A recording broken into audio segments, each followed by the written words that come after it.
Radio J.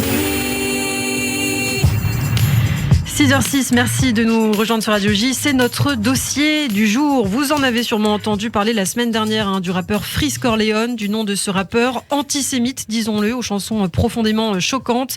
Après une plainte du BNVCA et la dénonciation de la LICRA et du gouvernement, le label Universal a décidé de se séparer de lui. Le parquet de Paris a même ouvert une enquête. Une bonne nouvelle qui n'efface pas cependant le triste antisémitisme dans le monde du rap. Et ce matin, justement, nous vous proposons une petite introspection entre négationnisme de la Shoah, théorie du complot et menaces contre les sionistes. Le rap européen fait sauter les tabous de l'antisémitisme. On en parle avec vous, Laurence Kahn. En France, en Belgique, aux Pays-Bas, en Allemagne et ailleurs, des rappeurs se sont essayés au négationnisme de la Shoah, aux théories conspirationnistes antisémites, aux analogies grotesques avec la Shoah et aux menaces contre les sionistes. En tant que sous-culture, avec des éléments distinctifs contre l'ordre établi, la scène européenne du rap a aidé à faire sauter des tabous sur la rhétorique antisémite, tout en évitant la critique imposée au discours raciste dans les principaux médias. C'est ce qu'a déclaré Joël Rubinfeld, président de la Ligue belge contre l'antisémitisme, dans un article du Times of Israel. Cette théorie de haine, cette rhétorique de haine, y compris sur les juifs, est courante dans la scène mondiale du rap, même dans son lieu de naissance, aux États-Unis, a encore expliqué Joël Rubinfeld. Ouais, parce qu'il y a quand même une différence notable entre le rap américain et le rap européen, puisqu'aux États-Unis, il tend plutôt à aborder des stéréotypes classiques sur l'argent et le pouvoir des Juifs, tandis qu'en Europe, il a surtout pris racine en utilisant le conflit israélo-palestinien et en se cachant derrière, bien sûr, l'antisionisme. Oui, tout à fait. Ben Salomo, un rappeur juif allemand, notait cette nouvelle tendance dans un entretien qu'il avait accordé à la chaîne télévisée Arte en 2017 déjà. La question palestinienne prend de l'ampleur dans la scène du rap en Allemagne, déclarait-il, avec des théories conspirationnistes racistes.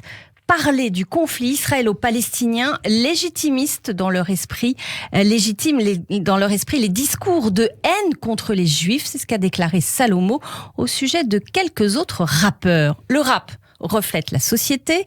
Si cette rhétorique ne correspondait pas à ce que les gens pensent vraiment, les rappeurs ne feraient pas ce genre de chansons. Ce sont avant tout des démagogues et des populistes qui font des chansons pour vendre des albums, déclarait encore le rappeur Salomo. Alors justement, Laurence, dites-nous qui est Ben Salomo. Eh bien, le rappeur allemand Salomo est né en Israël. Il a déménagé avec ses parents à Berlin quand il avait 4 ans. Certaines de ses chansons proposent un récit qui va à l'encontre de la scène rap allemande. Il a notamment interprété « Vous me dites », je ne le dirai pas en allemand, un album publié à l'occasion de la Journée internationale de la Shoah. Es war doch so schön bequem in den letzten Jahren. In unserer Filterblase passt alles perfekt zusammen. Wir waren Champions mit Özil, Boateng und Lahm. Hatten im Sommer des Jahrhunderts den perfekten Plan. Doch hinterm Gartenzaun am rechten Rand wucherte etwas vor sich hin. Ein Gewächs der Angst, es wurde größer, lauter. Les gens ignorent les mises en garde contre quand les nazis sont en marche. Vous me dites, habitue-toi quand des migrants continuent à se radicaliser et développent la haine. Mais je ne soutiendrai pas votre fausse tolérance, chante-t-il, ajoutant « Allemagne, qu'est-ce qu'il t'arrive ?» Cette chanson a été vue environ 80 000 fois sur YouTube et a été largement discutée sur les réseaux sociaux. Alors on le disait, Laurence, dans l'analyse des dérives du rap européen, il y a tout un condensé d'antisémitisme. Le rap est devenu, il faut bien le dire, le point de croisement de l'extrême droite, de l'extrême gauche, mais aussi des musulmans antisémites. Et oui, l'exemple qui vient immédiatement concernant ce point de jonction entre rap, extrême droite radicale, extrême gauche et thèse antisioniste, c'est Alain Soral, oui. Négationniste d'extrême droite. Rappelons qu'en 2014, ce dernier avait brièvement recruté dans son mouvement Égalité et Réconciliation Joe Dalton, un rappeur défenseur autoproclamé des droits des Noirs, le même Soral qui qualifiait cependant dans divers entretiens le rap, je cite, de merde importé des États-Unis, qu'il ne peut pas apprécier parce qu'il est lui trop cultivé. Mais quand il s'agit de répandre la haine anti-juif, Soral a reconnu dans un entretien, c'était en 2012, que le rap, je cite, fait le boulot et c'est efficace. Et on peut notamment aussi, je me rappelle, citer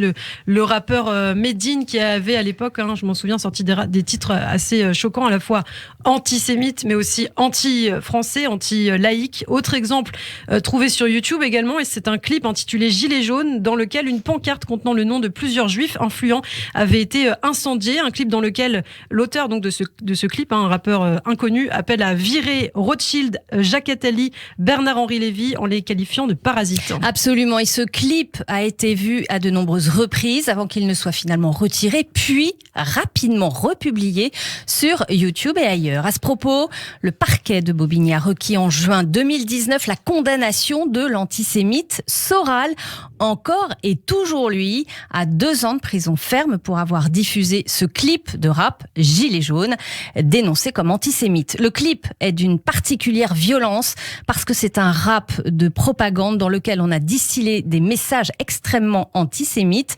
d'appel à la haine contre les juifs. C'est ce qu'avait déclaré Ilana Soskin, avocate de la Ligue internationale contre le racisme et l'antisémitisme, la LICRA, partie civile notamment avec l'UEJF et SOS Racisme. Une vidéo et beaucoup d'autres qui montrent malheureusement comment dans la scène du rap français les juifs sont utilisés comme un visage de haine contre tous les blancs, contre la France elle-même. C'est ce qu'avait déclaré le rabbin Michel Serfati, notamment, qui dirige l'association pour l'amitié entre les musulmans et les juifs. Il n'y a pas d'autre musique qui soit écoutée dans des quartiers difficiles.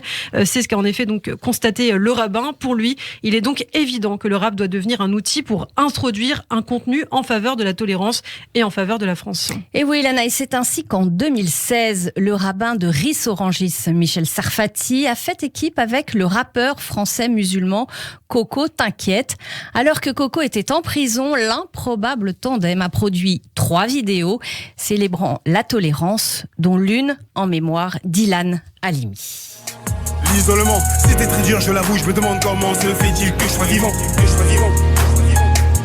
L'isolement, c'était très dur, je l'avoue, je me demande comment se fait-il que je sois vivant, Tous unis, tous unis, tous unis. Tous unis, tous unis, tous unis. Ouais, cette belle histoire a pourtant mal fini, Laurence. Malheureusement, le partenariat a certes aidé Coco T'inquiète à obtenir une libération anticipée, mais il est retourné en prison après avoir commis un autre braquage. Je pense que c'était de l'opportunisme pour sortir de prison, a déclaré Michel Serfati au sujet de leur collaboration.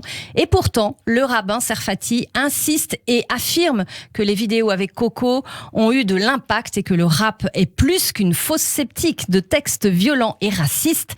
Il y a une belle poésie et des messages d'unité dans le rap, a déclaré optimiste Michel Serfati. Et une note d'optimisme justement pour terminer, Laurence, vous allez nous raconter cette fois l'histoire surprenante de Nissim Black, du nom de ce rappeur originaire de Seattle, converti au judaïsme orthodoxe et qui a même fait son alia. Histoire assez folle. Et oui, Nissim Black, 34 ans, né Damian Jaomi Black, n'est pas le premier rappeur afro-américain, à l'instar de Jamal Barrow, plus connu sous le nom d'artiste de Shine, à s'être converti au judaïsme et à intégrer le monde des ultra-orthodoxes. Un parcours spirituel raconté sur le site Jewpop qui l'a vu passer d'un bloc de Sword Park, quartier du sud-est de Seattle où se côtoient noirs et chassidim, aux méandres de Mea Shearim et du gangsta rap, à la découverte de Rabbi Nachman de Breslev et l'étude de la Torah. On écoute Nissim Black. We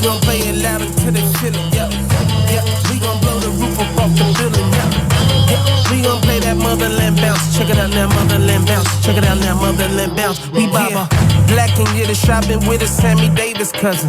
Tried to dodge the industry, but now my name is buzzing. They all saying that I'm conscious. Nissim Black, Nissim qui signifie miracle en hébreu. On suivra évidemment son parcours. Merci Laurence pour toutes ces informations.